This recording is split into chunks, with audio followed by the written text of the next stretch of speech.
열왕기하 17장 34절에서 마지막 41절까지 말씀 한 절씩 교독합니다.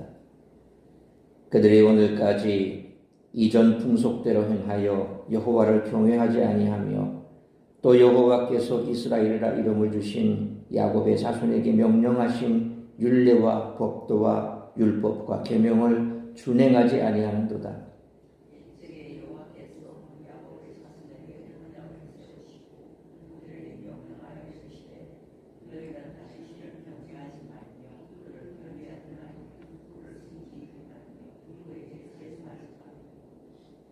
오직 큰 능력과 편팔로 너희를 애굽에서 인도하여 내신 여호와만 경외하여 그를 예배하며 그에게 제사를 드릴 것이며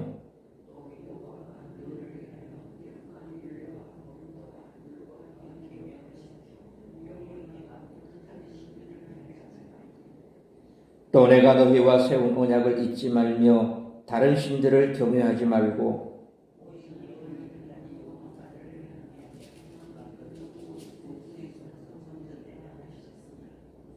그러나 그들이 듣지 아니하고 오히려 이전 풍속대로 행하였느니라.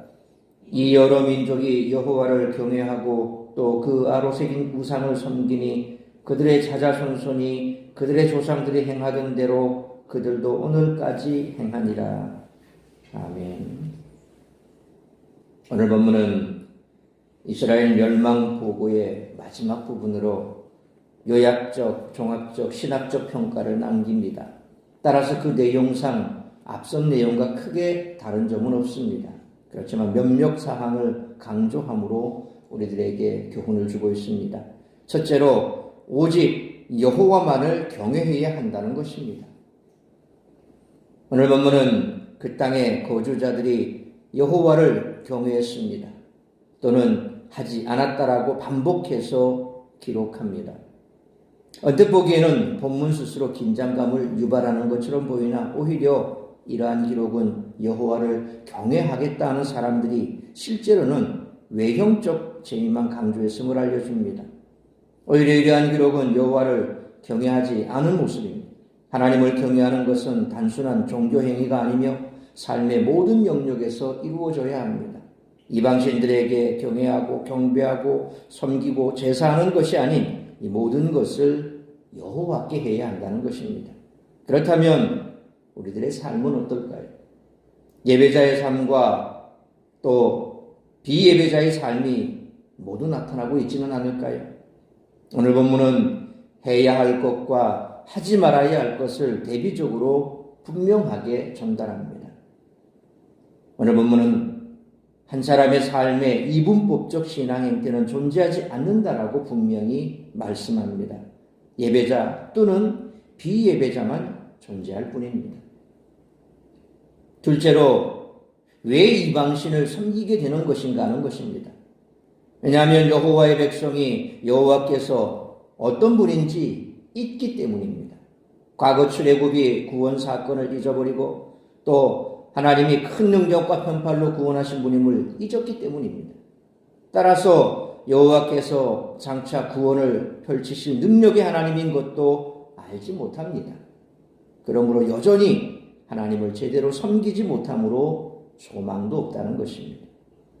또한 하나님이 조상에게 새 이름을 주시며 언약을 맺으신 특별한 분인 것을 잊어버렸기 때문입니다. 그렇다면 우리들에게 하나님은 어떤 분일까요? 뛰어나시며 특별하신 하나님일까요? 하나님의 능력과 은혜를 알지 못한다면 다른 것에 관심을 가질 수밖에 없게 됨을 항상 잊지 않기를 축원합니다. 교회는 성경이라는 오랜 문서들 위에 세워져 있습니다. 그동안 세상은 엄청난 변화를 겪었지만 교회의 본질은 변하지 않았습니다. 그렇다고 교회가 정체되어 있어서는 또 안 됩니다. 교회는 변질되지 않기 위해, 다시 말해서 본질을 지키기 위해 계속 변화해야 합니다. 따라서 이와 같은 오늘 본문의 말씀을 통해 우리들이 깨달아야 할 것은 첫째로 34절 말씀처럼 하나님의 백성, 교회라는 본질을 잘 지켜내야 한다는 것입니다. 34절에 오늘까지라는 말은 열왕기가 기록된 당시를 의미합니다.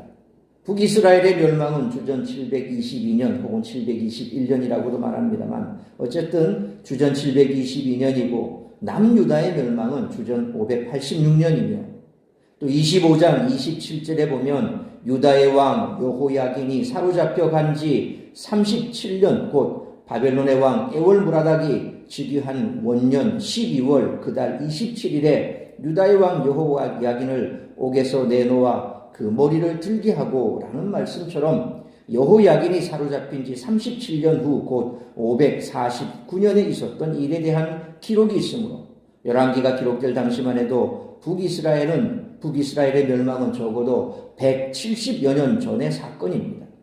열왕기 저자는 지난 170여 년 동안 북이스라엘에 속했던 사람들이 하나님께로 돌아오지 않고 있음을 말하고 있습니다. 열왕기 저자는 그들이 절망 가운데 빠져 회복되지 못한 이유가 바로 이전 풍속대로 살았기 때문이라고, 다시 말해서 변화가 없기 때문이라고 평가합니다. 이스라엘 민족은 여호와께서 이스라엘이라는 이름을 주신 야곱의 자손임에도 불구하고 하나님의 법을 지키지 않는 상태에 머무르며 변화가 없으니 그들에게 아무 소망이 없었다는 그런 말씀입니다. 결국 북이스라엘 백성들은 하나님의 백성이라는 지위를 잃어버린 채 사라지고 말았습니다. 그러므로 세월이 흐르고 시대가 변함에 따라 바뀔 수 있는 것도 있지만 변하지 말아야 할 하나님의 백성, 교회라는 본질을 잘 지켜내는 우리 교회와 성도님들 될 수 있기를 축원합니다. 두 번째로 35절로 39절 말씀처럼 인간의 눈에 좋은 방향을 선택하면 파멸에 이른다는 것입니다. 거룩한 백성의 변화는 새로운 것을 향한 변화가 아니라 35절 말씀처럼 옛적에 곧 수천 년 전에 주어진 하나님의 말씀을 향한 변화여야 합니다. 열왕기 저자는 37절로 38절 말씀처럼 과거 조상들에게 주어진 언약을 언급하며 이스라엘이 다른 신을 섬겨서는 안 되고 36절 그리고 39절 말씀처럼 오직 여호와 하나님만을 경외해야 함을 강조합니다. 그러나 북왕국 이스라엘의 역사를 살펴보면 계속 새로운 방향으로 변화만 있었습니다. 우선 열왕기상 12장 28절로 29절 말씀처럼 여로보암이 새로운 성소 곧 베델과 단에 새롭게 금송아지를 세웠고 오므리가 새로운 수도 사마리아를 건설했으며 아합은 열왕기상 16장 30절로 33절 말씀처럼 그 안에 새로운 신전 곧 바알과 아세라 신전을 세웠습니다. 이처럼 잘못된 방향으로의 변화 때문에 북왕국은 파멸을 향한 변질을 경험할 수밖에 없었던 것입니다. 그러므로 말씀을 따르는 것이 아니라 인간의 눈에 좋은 방향을 선택하다 보면 결국 파멸에 이르고 만다는 사실을 항상 기억하고 살아가는 우리 모두가 되시기를 축원합니다. 세 번째로 40절로 41절 말씀처럼 성도와 교회는 항상 말씀에서 떠나지 않아야 한다는 것입니다. 하나님의 백성은 처음으로 돌아가야 합니다. 40절 말씀처럼 북이스라엘 백성들은 옛적에 주어진 언약의 명령을 듣지 않고 이전 풍속대로 행했기에 변질되고 말았습니다. 41절 말씀처럼 애굽에서 구원받은 이스라엘이 시내산에서 받은 명령은 잊어버리고 남북으로 분열된 후 초대왕이었던 여로보암이 만든 우상 숭배를 자자손손 이어갔으니 변질을 피할 수가 없었던 것입니다. 종교개혁 당시에 가톨릭 역시 마찬가지입니다. 자기들에게 내려오는 전통을 고수한다는 미명 아래 예수님이 처음 사도를 세우셨을 때의 그 정신을 잃어버리고 성경의 가르침을 떠났기에 심각하게 변질되었던 것입니다. 수백 년의 세월이 지난 지금 과연 성경의 본질에서 얼마나 멀어졌을까? 많은 부분 따져보면 성경에도 가르치지 않는 것들을 그들은 계속해서 고수하고 있습니다. 그 가장 대표적인 게 뭡니까? 림보, 연옥교리죠. 그러니까 성경에도 없는 것을 그들은 그대로 유지하고 있고, 그래서 그들이 또 그것 때문에 파생된 여러 가지 많은 게 있지 않습니까? 연옥에 있는 조상들을 위해서 마치 종교개혁 당시만 하더라도 당신네들이 이 헌금함에 돈을 동전을 집어넣는 그 순간, 그 동전이 바닥을 치는 땅그랑 하고 울리는 순간 연옥에 있던 여러분의 조상들이 천국 간다. 뭐 이런 얘기들. 그리고 면죄부를 사야 여러분이 죄가 사함 받는다. 뭐 아무튼 말도 안 되는 그런 얘기들. 그래서 그런 것들로 계속해서 그들이 교회를 혼란스럽게 하고 말씀에서 떠나 있는 부분들에 대해서는 여전히 그대로 고수하고 있고, 또 수백 년이 지났지만 교황이 내린 교시는 성경과 똑같은 권위를 가진다.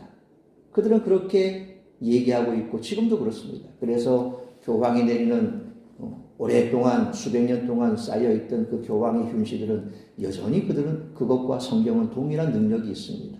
성도들을 올가매는 마치 사슬과 똑같습니다. 결국 성경과 동일한 인간의 말, 그게 과연 가능할까요? 성경은 결코 그렇지 않다고 말합니다. 하나님의 말씀 이외에 진리는 없습니다. 변하지 않는 것은 하나님의 말씀뿐입니다.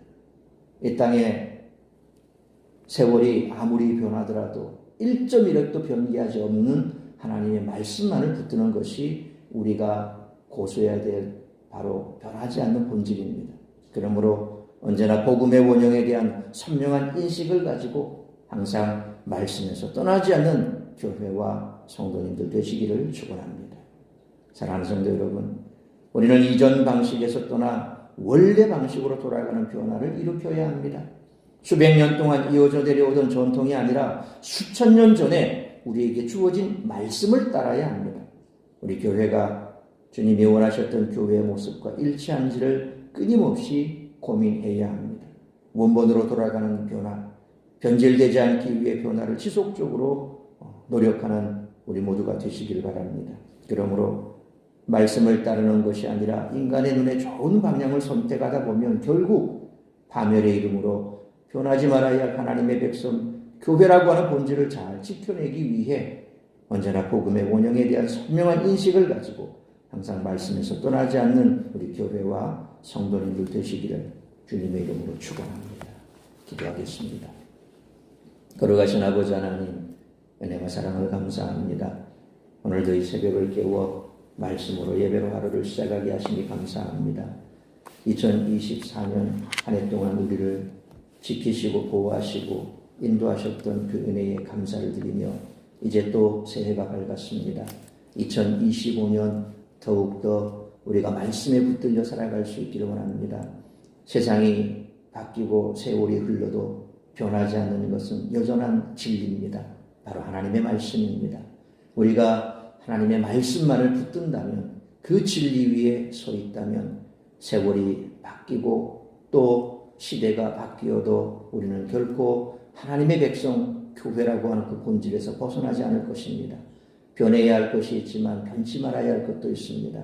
우리가 신앙생활하며 세월을 따라서 또 우리도 바뀌어야 할 게 있지만 바뀌지 말아야 할 본질도 있습니다. 그러므로 우리가 이 땅 가운데 많은 세월 동안 혹여 전통이라고 하는 미명 가운데서 본질에서 벗어난 것이 있다면 다시금 본질로 돌아가야 할 것입니다. 그러므로 초대교회에서 우리에게 주셨던 그 본질로 다시 돌아가고 교회의 본영을 회복하고, 그래서 이 땅 가운데서 참으로 주님 나라와 복음을 위해 헌신하는 아름다운 교회의 본질이 계속해서 이어져 나가 주님 다시 오실 그 길을 예배하며 속히 앞당길 수 있는 우리 교회와 성도들이 될 수 있도록 크시는 정 베풀어 주옵소서. 새해에는 더욱더 교회들이 그리고 성도들이 이처럼 복음의 원형 본질을 회복하고 또 교회가 교회다워지고 성도가 성도다워지고, 그래서 세상 속에서 구별된 하나님의 백성으로 살아가기에 부족함이 없는 우리 모든 성도들의 삶이 또 교회가 될 수 있도록 인도하여 주옵소서. 다시 한번 2025년 우리의 삶을 주님 손에 올려드립니다. 주께서 우리를 선한 길로 인도하여 주옵시고 하나님이 기뻐하시는 일에 쓰임받는 우리 모든 성도들 교회가 될 수 있도록 축복하여 주옵소서. 이 모든 말씀 우리 주 예수 그리스도의 이름으로 기도하옵나이다. 아멘.